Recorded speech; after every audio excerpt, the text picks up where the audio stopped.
அனைவருக்கும் வணக்கம். நான் ஜெயலக்ஷிகா. ஜெய்கிரிஷ் வித்யாசிரம் சிபிஎஸ்இ பள்ளியில் 8ஆம் வகுப்பு படிக்கின்றேன்.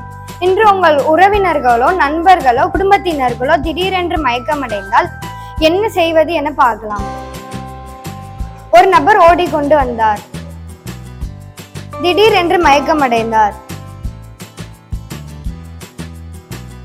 உங்கள் தொலைபேசியின் உதவியால் 108ஐ அழைக்கவும். அந்த நபரை முகம் வானம் பார்த்த மாதிரி உடம்பு சமபகுதியில் படுக்க வைக்க வேண்டும். அவரின் உடையை தளர்க்கவும். அவரை தட்டி எழுப்ப முயற்சிக்கவும்.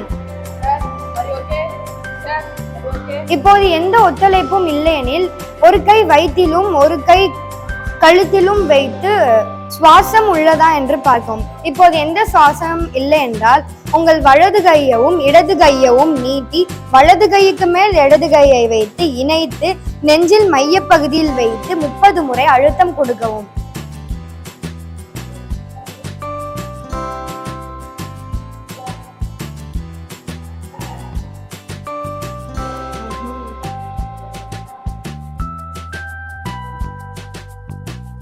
அந்த நபர் சுய நினைவில் இருந்தாலும் இல்லை என்றாலும் கட்டாயம் அவசியம் மருத்துவமனைக்கு செல்ல வேண்டும்.